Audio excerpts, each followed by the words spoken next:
What's going on guys, Kate is here and welcome back to a brand new video. For today we are taking a in-depth look into the dagger weapon category in Albion Online. So this dagger category includes one-hand dagger, the dagger pair, the gloves, the bloodletter, then even the demonfang, deathgivers, and lastly the bridled fury. So if you are wondering which weapons are the best, what they are good for, then in this video we will go over each and every single weapon in this category. Then as well I will explain how the abilities work, which are the best spell combos to use, and lastly for each dagger weapon I will give you the best build for 1v1s, open world PvP, ganking, fame farming, and much more. So without any further ado, let's get right into it. So taking a closer look at the first dagger weapon, which is the one and only one-hand dagger. This weapon is mostly used only in 1v1 corrupted dungeons and solo ganking, because the main goal and the strength of the one-hand dagger is the ability to do a lot of damage while healing yourself. So now we will go over the best build and take a closer look at the best playstyle. So first things first, the weapon of choice is the dagger, and then you go with the second Q, fourth W and first passive. And for your offhand you pick the torch. Then for your helmet you go with the fiend cowl and pick the third ability and first passive. Then for your hunter's jacket you go with the third ability and second passive. And lastly for shoes you pick the royal sandals and go with the third ability and second passive. Then for your choice of capes you go with the bridge cape, and for consumables use the stew and poison potions. And now let's move over to the playstyle. So like I mentioned at the start, the one-hand dagger is master at doing a lot of damage while fully healing yourself. But you have to be very careful and use the abilities in the exact same order I'm telling you. So no matter if you are in a 1v1 dungeon or open world ganking, let's imagine that here for example we are fighting only one guy. So your spell combo is to use your F ability at the start and then use your R plus E ability right after, and then keep on using only auto attacks. And then a bit later, most likely the enemy will be trying to run away from you. So then catch him with your W spell and keep on auto attacking the target 24/7. So what this F plus R plus E auto attack did basically activated your boots, giving you extra speed and increasing the damage percentage. Then your R and E spell gave you 50% faster attack speed and the ability to deal more damage and steal the enemy's health every single time you deal damage. And then lastly we have the W spell, which by using you throw a dagger, and if you hit someone then you will stun the target and dash to him. Then for a Q spell we have a simple short jump spell, which deals damage and can make you move around a little bit faster. And then last but not the least we have the D ability, which is a purge, and if you see a player activating his healing abilities or maybe trying to run away, then purge him and all the positive effects will be removed. And then as well we have the poison potions and the cape. So that cape will be activated right after you auto attack an enemy, and you will slow him when doing your combo. And for poison potions it should be self-explanatory, but use it at the beginning of the fight or when you see it fit. As well I mentioned that the one-hand dagger might be useful in solo ganking as well. So I have to say that this is not the best ganking build, but it's viable just in case you want to do a variety of PvP activities. So with this weapon you lock on your targets with the W ability and then use the same R plus E combo and keep on catching up to the enemy with the boots, then the helmet and everything else. So in conclusion, for a first weapon, the one-hand dagger is definitely not the easiest choice of weapons to use. The cost for this build will be more expensive than the other weapons, but if you enjoy the playstyle and you want to try this one out, then here it is.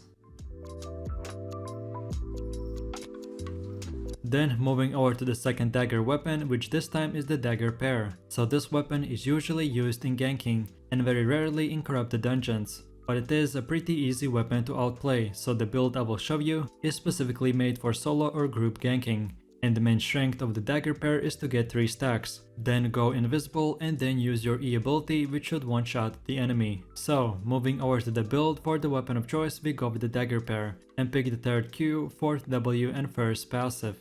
Then for your helmet you pick the cleric cowl and go with the third ability and first passive. But as well you could use from the previous build the fiend cowl for the purge. But with this weapon I found it quite bad not to have at least one defensive against a one-shot enemies, so it's up to you. But then for the chest armor you get the assassin's jacket and go with the third ability and second passive. And lastly for boots, go with the hunter shoes and pick the third ability and third passive. Then for your choice of capes you go with the Tetford cape, and for consumables use the stew and poison potions.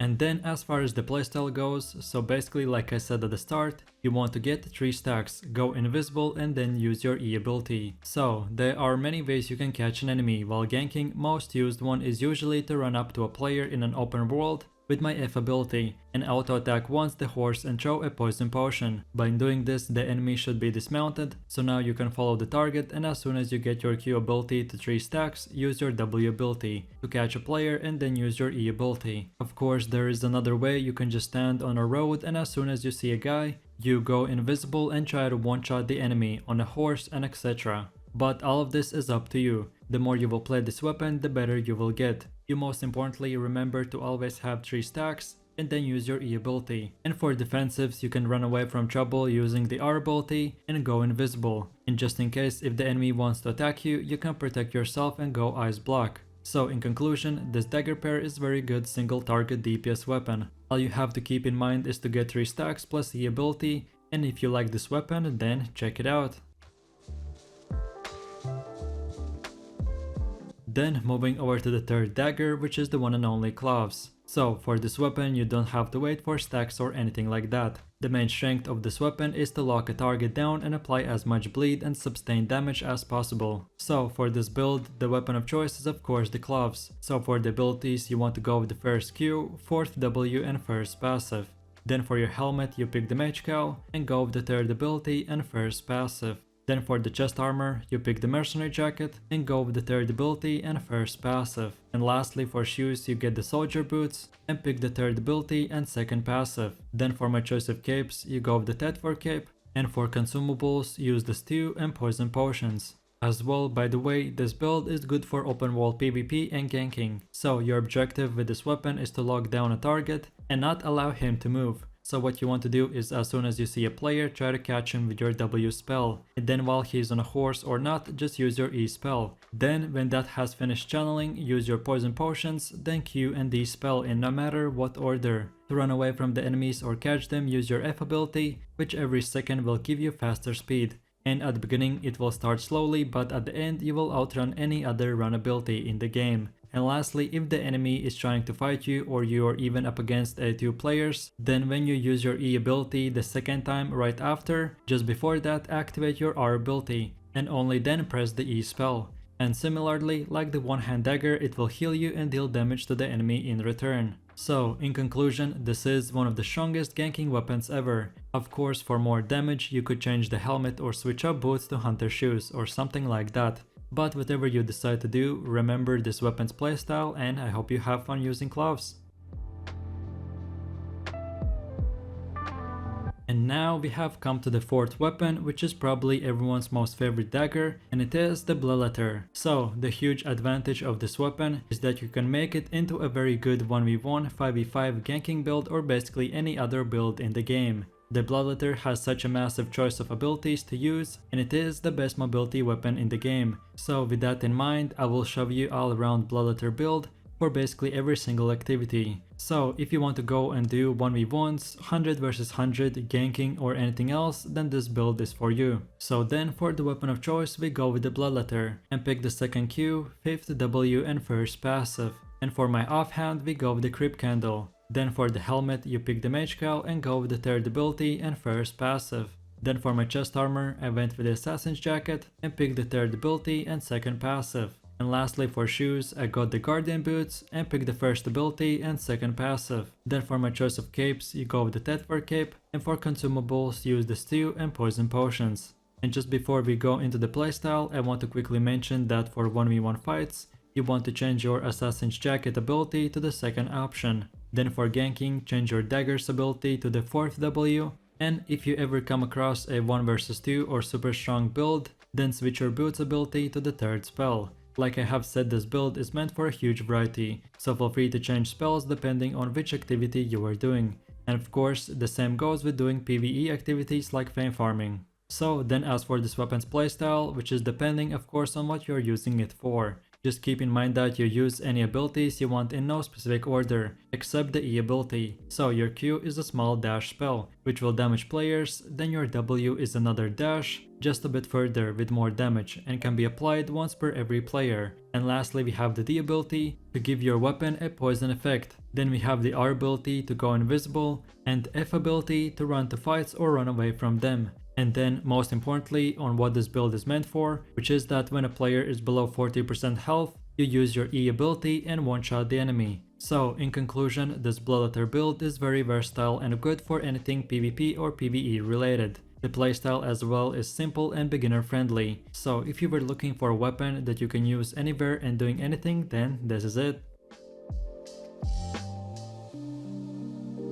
Then for one of my last dagger weapons we have the almighty demonfang. So this build is basically the king of open world PvP, and especially if you're playing with just few teammates and they stun the enemies, you can easily do a lot of AoE damage. So the weapon of choice is of course the new weapon called the demonfang, and for the abilities we go with the second Q, 5th W and first passive. And then for the offhand we go with the crypt candle. Then for my choice of helmet I picked the clerical and went with the third ability and first passive. Then for my chest armor I went with the cleric robe and picked the third ability and first passive. And lastly for boots I got the royal sandals and picked the third ability and second passive. Then for my choice of capes you go with the Tether cape, and for consumables use the dead water eel stew and poison potions. So then moving over to the gameplay. This build can be used in corrupted dungeons and small scale open world PvP or ganking, but it's primarily meant for PvP. So your playstyle is to first of all activate the F ability, then run to the enemy and then use the R ability, and then use the weapon's E ability 3 times in a row.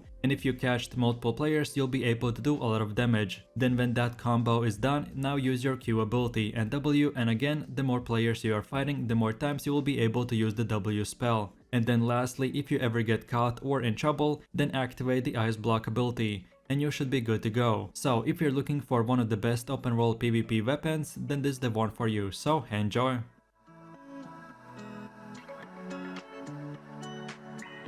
Then taking a closer look at the next dagger weapon, which are the deathgivers. So this weapon is very hard to play and is very known for being the best invisibility playstyle in the game. So that means you will get more than 4 different invisibility abilities and much more. So moving over to the build, the weapon of choice is the deathgivers. And for the abilities you pick the third Q, 5th W and first passive. Then for my helmet I went with the stalker's hood and chose the third ability and first passive. Then for my chest armor I went with the assassin's jacket and picked the third ability and first passive. And lastly for boots I got the Hylian shoes and picked the third ability and second passive. Then for my choice of capes you go with the Tether cape, and for consumables use the stew and poison potions.